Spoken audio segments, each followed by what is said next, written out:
Testing. Oke.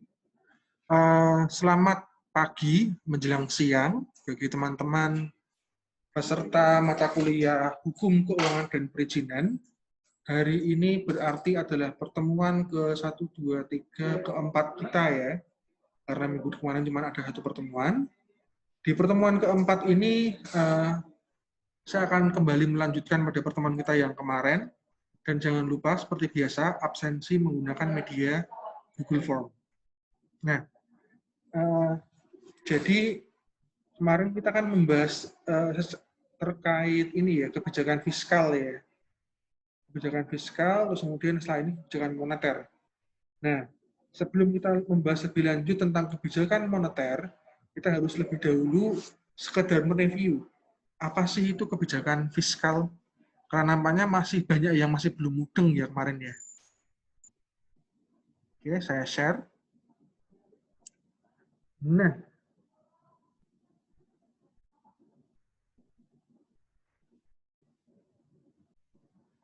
oke. Jadi teman-teman kemarin kita udah bahas ini kan, teman-teman mahasiswa. Kita kemarin sudah membahas ini mengenai kebijakan fiskal. Kebijakan fiskal ini ya, ini simpelnya adalah kebijakan pemerintah dalam menaikkan dan menurunkan pajak. Sekali lagi tujuannya supaya apa? Untuk menekan inflasi maupun deflasi. Nah, next ya. Jadi inflasi itu merupakan suatu keadaan di mana barang itu harganya naik. Beda dengan deflasi, harga barang itu turun sampai menyebabkan produsen merugi. Ada lagi istilahnya lagi nih, devaluasi. Menurunkan mata uang dalam negeri terhadap mata uang asing. Jadi nilai mata uang kita itu disengaja diturunkan, terus mata uang asing naik. Tujuannya apa? Untuk menambah ekspor dan membatasi impor. Pernah nggak Indonesia menggunakannya? Saya rasa belum, karena memang nilai mata uang kita masih ini sih rendah, terlebih di hadapan dolar dan lain-lain. Tapi saya rasa mungkin di era COVID ini lambat-lambat akan naik ya, karena memang dampaknya ke Amerika terhadap COVID itu luar biasa. Devaluasi ada, kemudian ada lagi yang namanya revaluasi. Revaluasi itu meningkatkan mata uang. Tujuannya ya kembali tadi, kebalik, untuk meningkatkan impor. Devaluasi dan revaluasi ini saya rasa belum pernah ya, tolong dikoreksi kalau udah ada. Saya rasa semua tahuan saya belum pernah diterapkan di Indonesia. Nah, terus ada lagi yang namanya apresiasi. Ya, ini peningkatan nilai mata uang ya karena memang dari karena perdagangannya naik seperti itu. Nah, apresiasi itu jadi kasarannya kayak nilai mata uang kita dihargai. Kenapa bisa dihargai? Karena banyak orang membeli produk dari negara kita. Otomatis mereka menggunakan mata uang kita seperti itu. Depresiasi terjadi ketika apa? Kita banyak membeli barang dari luar, sehingga nilai mata uang kita turun karena kita membelinya itu menggunakan mata uang negara lain. Nah, salah satu kebijakan yang pernah diterapkan di Indonesia adalah Sunring. Sunring itu lebih ke arah mungkin psikis ya, saya bilang. Kenapa? Jadi kebijakan Sunring itu merupakan kebijakan dengan cara memotong atau mengurangi jumlah nominal uang yang beredar di masyarakat. Jadi misalnya nih, kalian punya uang 100.000. Uang 100.000 itu sama pemerintah dikurangi nilainya menjadi uang 1.000. Tapi jangan khawatir, bukan lantas uang 100.000 kalian sekarang seharga Rp1.000 tok yang cuma misalkan beli taruh satu, enggak. Itu cuman terkait definisinya aja, kalimatnya aja ya. Jadi seolah-olah dibuat seperti itu, biar kesannya kita nilai mata uangnya nggak terlalu merosot. Makanya saya bilang kebijakan Sunring itu lebih ke arah psikis, supaya masyarakat percaya bahwa nilai mata uang kita kuat. Dulu zamannya ini misalnya presiden ini mata uang rupiah ke dolar 14.000 misalnya. Sekarang berapa? Cuma 14 rupiah. Padahal udah disandering 1.000. Ini merupakan kebijakan Sunring. Tujuannya apa? Sebenarnya lebih ke arah supaya masyarakat itu lebih punya percaya diri seperti itu. Dan juga dengan hal seperti ini juga bisa dibilang ini sih, karena psikis tadi, apa bisa meningkatkan nilai jual masyarakat karena PD tadi ya. Nah, ini adalah tujuan-tujuan fiskal. Yang pertama itu adalah mengontrol atau paling tidak mempengaruhi permintaan dalam perekonomian. Dengan kata lain, pemerintah dapat menurunkan atau menaikkan pendapatan dan belanja negara dengan tujuan untuk mempengaruhi tinggi rendahnya tingkat pendapatan nasional. Nih. Kedua, dari kebijakan fiskal adalah menstabilkan perekonomian melalui kegiatan pengontrolan tingkat bunga dan jumlah uang yang beredar dalam masyarakat. Pemerintah dalam hal ini dibantu oleh bank ya. Yang ketiga, menghindarkan kondisi terpuruk negara yang tidak diinginkan seperti inflasi, meningkatnya pengangguran, defisit, utang, dan lain-lain. Dan tujuan yang keempat adalah produksi nasional. Ini tujuannya untuk meningkatkan, mencapai ya full employment. Kondisi di mana masyarakat Indonesia itu sepenuhnya bekerja semua, sudah punya pekerjaan. Nah, dan juga mempertahankan tingkat harga barang dan jasa pada tingkat yang sudah tercapai sekarang. Nah, kira-kira seperti itu kebijakan fiskal. Terus yang next adalah kebijakan moneter. Dua kebijakan ini pada dasarnya ada untuk mengerem inflasi dan deflasi. Kalau kebijakan fiskal tadi, dia sifatnya hanya berupa menaikkan atau menurunkan pajak, dan itu juga ada cara-cara lainnya, tapi saya akan bahas lebih rinci nanti. Kalau kebijakan moneter, simpelnya adalah bagaimana caranya supaya uang yang beredar di masyarakat itu bisa berkurang. Atau dalam hal duit. Nah, jadi nih, kebijakan moneter itu simpelnya adalah kebijakan yang dilakukan oleh bank sentral, dalam hal ini Bank Indonesia, dengan tujuan mencapai dan memelihara kestabilan nilai mata uang kita, dengan cara menetapkan suku bunga. Oke, kita akan sedikit flashback ya. Saya rasa ini pernah saya ajarkan di mata kuliahan, pernah, HTN juga pernah. Ya ini pada dasarnya kalau bank-bank di Indonesia itu dinaungi oleh Bank Indonesia. Oke, Bank Indonesia, ya, Bank Indonesia merupakan bank yang menaungi bank-bank yang berada di Indonesia lainnya. Ini bank yang paling sentral ya. Nah, dia tuh tugasnya nggak cuma mencetak uang yang dalam hal ini diwakili oleh Peruri, tapi dia juga mengontrol bank-bank ini. Jadi bagaimana sih cara kerjanya Bank Indonesia ini mengatur keuangan yang ada di Indonesia? Simpel aja, dalam hal suku bunga. Nah, jadi kebijakan moneter itu terbagi jadi dua ya pada dasarnya. Ya ini kebijakan moneter langsung, di mana pemerintah dalam hal ini Bank Indonesia ikut campur dalam masalah peredaran uang dan kredit perbankan. Kedua, kebijakan moneter tidak langsung, yakni pemerintah tidak ikut campur, tapi dia hanya mempengaruhi bank-bank umum dan masalah pemberian kredit. Oke, kita bahas yang masalah secara langsung ya. Nah, secara langsung itu contohnya seperti apa? Misalnya nih, ada yang kasus-kasus yang baru-baru ini, COVID ini misalnya, pemerintah mau nggak mau mengadakan bailout yang kita akan bahas lebih lanjut. Kalau yang tidak langsung, dengan cara apa? Mempengaruhi suku bunga. Misalnya, Bank Indonesia membuat peraturan Bank Indonesia yang terkait suku bunga. Dia melihat masyarakat, oke, kayaknya uang yang beredar di masyarakat ini banyak banget ya.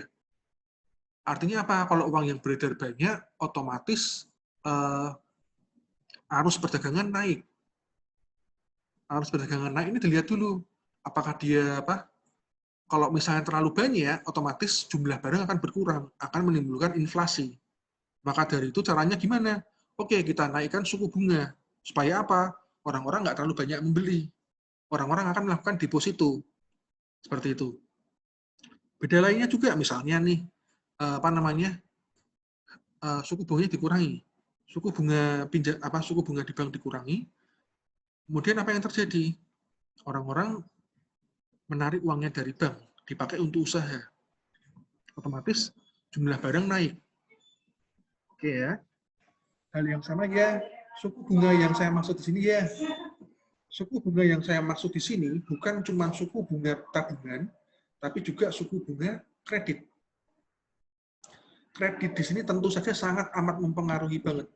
Kita sama tahu bahwa di tahun 2020 ini di masa COVID ya, pemerintah Indonesia memberlakukan suku bunga yang sangat rendah pinjaman untuk apa? Menstimulus para pengusaha-pengusaha supaya masih bisa bertahan di menghadapi gelombang pandemi. Ini merupakan kebijakan moneter yang secara tidak langsung, ya. Jadi Bank Indonesia memerintahkan bank-bank yang ada di bawahnya untuk menurunkan suku bunga kredit.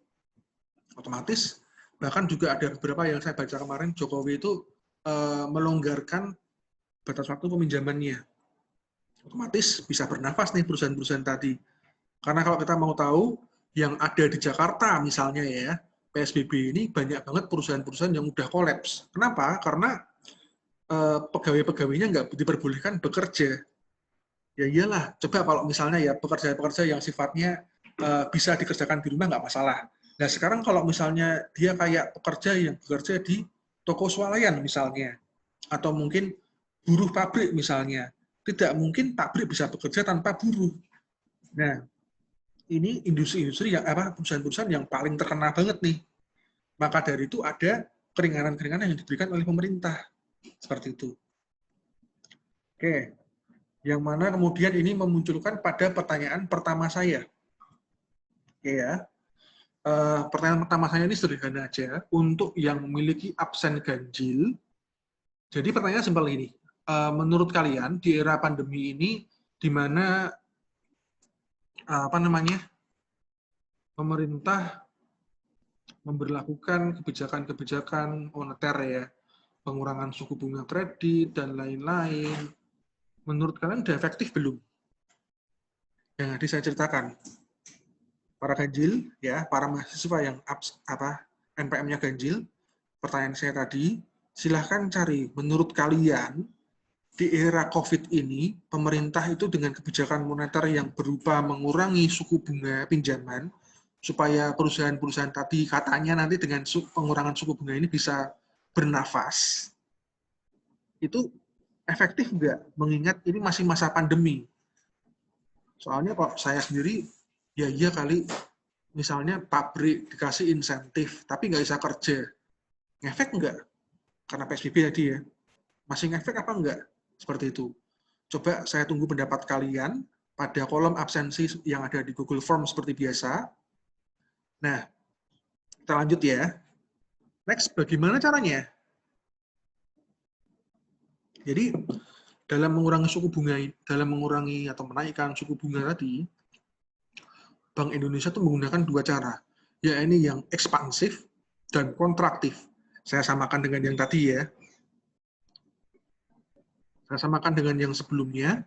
Ekspansif itu ya ini ketika angka pengangguran tinggi, perekonomian lesu, dia menambah jumlah uang yang beredar di masyarakat.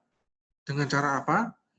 Menurunkan suku bunga pinjaman, terus menaikkan suku bunga tabungan, menaikkan suku bunga pinjaman dan menurunkan suku bunga tabungan.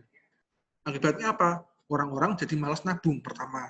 Kemudian yang kedua, orang-orang kalau misalnya pinjaman-pinjaman yang ada di kreditur tadi naik, otomatis bisa ini bernafas perusahaan-perusahaan tadi supaya bisa melakukan usaha lagi.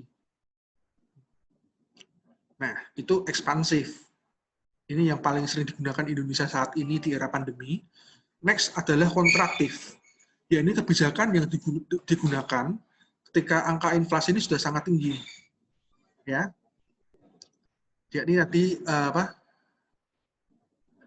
inflasi tinggi diselesaikan dengan cara mengurangi jumlah uang yang beredar. Jumlah uang beredar dikurangi dengan cara apa? Suku bunga suku bunga tabungan dinaikkan, suku bunga pinjaman diturunkan. Nah, ya benar. Jadi kalau kalian mau minjem, bunganya lebih tinggi. Tapi kalau kalian mau nabung, bunganya tinggi. Jadi kalian mesti milih nabung, deposito. Uangnya kemudian kalian depositokan, tidak bisa kalian gunakan, otomatis uang yang beredar di masyarakat jadi berkurang. Seperti itu. Itu namanya kontraktif. Ekspansif, suku bunga tabungan diturunkan, suku bunga pinjaman diturunkan juga. Kalau kontraktif, suku bunga tabungan dinaikkan, suku bunga pinjaman dinaikkan. Oke ya, seperti itu kira-kira. Nah, saya ambil contoh nih, kasus yang baru-baru, yang udah lama sih sebenarnya, yang juga layak untuk dibahas, yang akan menjadi pokok pembahasan pada pertemuan hari ini, ya ini adalah kasus di mana sebuah bank yang terjadi beberapa tahun lalu, yang disuntik dana pemerintah sebesar 6,76 triliun ya. Mungkin ada yang sudah pernah dengar, namanya adalah Bank Senturi. Nah, Bank Senturi ini disuntik dana sama pemerintah sebesar 6,76 triliun demi menyelamatkan dana sebesar 195,354. Jauh banget ya. Kenapa sih? Oh ya, dan ini istilahnya dalam ilmu hukum keuangan negara itu adalah bank gagal. Kasusnya kayak gimana sih? Saya ambil dari Republika ya. Jadi ini juga sempat menyeret Menteri Keuangan saat ini, yaitu Sri Mulyani. Banyak juga sih, Sri Mulyani keseret. Terus Wapres kemarin yang Budiono ya Pak? Budiono juga keseret. Banyak. Jadi mekanismenya itu seperti ini waktu itu dulu. Bank Senturi ini bank yang merugi ya.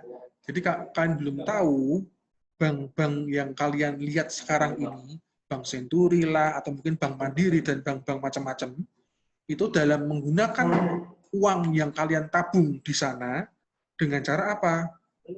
Uang yang kalian tabung itu namanya sudah dapat bunga, simple.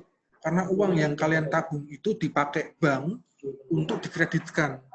Ya, uang yang kalian simpan di bank itu dipakai ditawarkan ke misalnya nih Fikri, misalnya saya ambil contoh Fikri lagi. Saya nabung di bank 10 miliar. Bank itu nggak lantas menyimpan gitu aja, selesai. Enggak. Bank menggunakan itu diputar uangnya. Dengan cara apa? Bank tadi meminjamkannya ke Fikri misalnya. Fikri punya usaha, dipinjamkan ke Fikri. Terus kemudian ketika Fikri dapat profit, otomatis dia bisa bayar bunga pinjamannya. Bank dapat profit. Seperti itu misalnya. Selain itu juga dalam bentuk asuransi misalnya, atau juga asuransi apa lagi ya, dan macam-macam. Tapi mayoritas keuangan bank itu dapat profit ya dari tadi minjemin uang di di pengusaha-pengusaha dengan bunga yang kadang tinggi untuk kemudian diambil keuntungannya. Bunga bank itu tinggi loh pinjaman. Dulu pernah banyak yang mengalaminya, dengan meminjamkan 1 miliar aja, kadang mereka bisa mendapatkan keuntungan hampir 1,5, bahkan 2 miliar lebih. Seperti itu, dengan metode-metode yang macam-macam ya.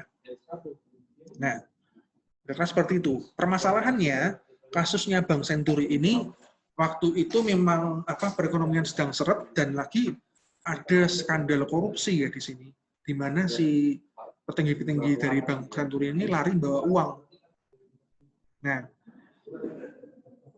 permasalahan terjadi ketika bank ini gagal ya. Terus kemudian pemerintah itu memberlakukan kebijakan bailout. Bailout itu simpelnya apa sih? Itu bank dikasih uang langsung. Pemerintah itu kayak ngasih uang fresh ke bank. Supaya apa? Ya sekarang bayangkan ya, kalau kalian sebagai nasabah bank, ya, kalian sebagai nasabah bank, uang kalian yang kalian simpan di bank itu ternyata hilang. Apa yang terjadi? Kalian tidak percaya dengan bank.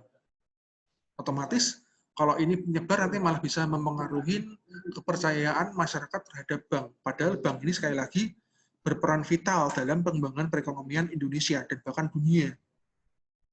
Dan juga dari segi kreditur yang tadi nggak bisa bayar, dikejar-kejar, otomatis juga sama aja sih mempengaruhi kepercayaan terhadap bank. Apalagi ini setelah kemudian hari ketahuan itu korupsi, karena kasus korupsi ya, makanya jadi tambah semberawut. Nah, ini kisahnya seperti ini ya. Nanti bisa kalian baca di Republika atau mungkin di website-website yang sudah pernah ada. Setelah dilakukan penyuntikan dana, uangnya malah dibawa lari. Akhirnya, Bank Senturi ini sudah dinyatakan pailit, bank gagal, uang-uang yang sudah dimiliki oleh nasabah tadi hilang. Sampai sekarang kayaknya belum selesai ya. Nah, kebetulan teman bapak saya ada yang pernah menjadi nasabah Bank Senturi. Kemarin cerita dulu pernah cerita waktu kasusnya itu sampai kehilangan dana nyampe 300 juta. Terus waktu kehilangan itu ya udah kayak orang linglung. Ini merupakan konsep kerja bank, sekali lagi. Bahaya nggak? Memang bahaya, tapi memang nggak menutup kemungkinan, memang nggak menutup fakta bahwa bank yang ada saat ini seperti itu. Nggak cuma bank konvensional ya, bank syariah juga sama. Jadi walaupun namanya bank syariah, sebenarnya konsepnya sama. Cuman, kalau bank syariah itu menggunakan istilah-istilah yang keislaman, seperti itu. Nah, yang mana ini sampailah pada kita pertanyaan kedua. Ya ini simpel aja sih. Untuk yang absennya genap, saya tanya, untuk yang absennya genap ini, menurut kalian, bagaimana sih sebaiknya pemerintah ya? Bagaimana seharusnya tindakan pemerintah untuk menanganin supaya nggak terjadi lagi kasus seperti yang ada di Bank Senturi ini? Karena Bank Senturi ini merupakan corengan terbesar ya, Pak saya bilang. Merupakan kayak semacam hinaan terbesar bagi perbankan di Indonesia. Kenapa? Sampai ruginya segedenya itu. Dan kan belum tahu, Indonesia saat ini yang sedang dihantam oleh badai COVID, otomatis para pengusaha-pengusaha yang meminjam uang di bank tadi kesulitan membayar. Tentu kalau misalnya ini nggak ditangani dengan baik, bisa-bisa akan terjadi senturi-senturi lainnya lagi.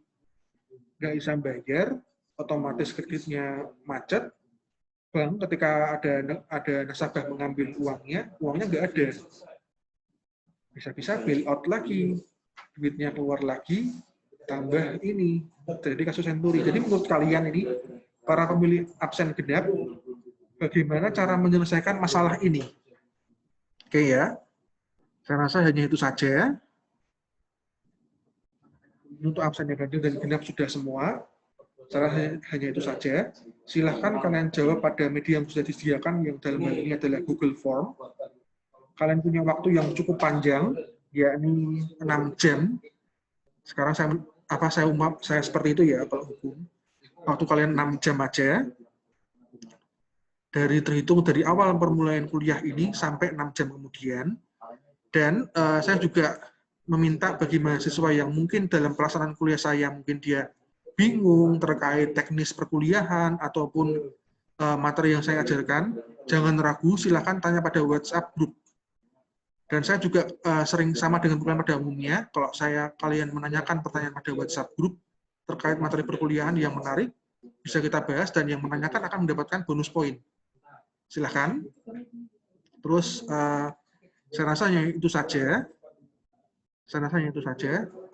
Demikian perkuliahan hari ini. Saya mohon maaf ketika ada kesalahan dalam kata-kata atau mungkin teknis yang kurang berkenan. Selamat berkuliah dan wassalamualaikum warahmatullahi wabarakatuh.